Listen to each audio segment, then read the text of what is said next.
एक गोष्ट मला काल कळली, ती अतिशय भयानक आहे.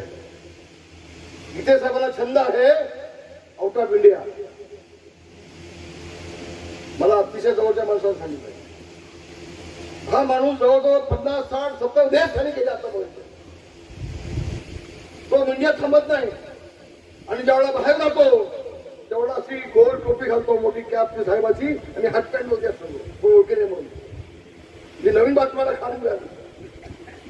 गीते साहेब कुठे आहेत? अमेरिकेला आहे. गीते साहेब कुठे आहेत? लंडनला आहेत. गीते साहेब कुठे आहेत? स्वित्झर्लंडला आहेत. गीते साहेब कुठे आहेत? इटलीला आहेत. गीते साहेब कुठे आहेत? जर्मनीला आहेत. आपण गदडी हा म्हणतो तिथे नोंद लढवला कसं येतोय इथे येतो कशाला? एकदा निवडणूक जिंकला की हा गेला, हा गायब. म्हणजे पाऊस आल्यानंतर बेडकांचा आवाज येतो तसा निवडणूक आल्यानंतर ह्याचा आवाज बघायला लागला. पाऊस पडला की अळबी बोलत ना, अळबी कोणी खाल्ले मध्ये गायब. म्हणजे अमेरिका, लंडन, कुठं असेल ते. मला अतिशय जवळच्या माणसाने सांगितलं ही माहिती. हा नसतो इथं, त्याचे 2 पी आहे, त्याच्यावर तिकीट काढून घेतात आणि एकटाच जातो, सोबत कोणाला देत नाही. तर काय भानगड आहे मला माहित नाही, आतली मला माहित नाही.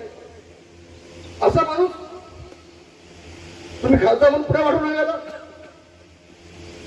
असं लंडन, अमेरिकेला नाही, स्वित्झर्लंडला नाही, इटलीला, जर्मनीला जाईल असं वाटलं नव्हतं.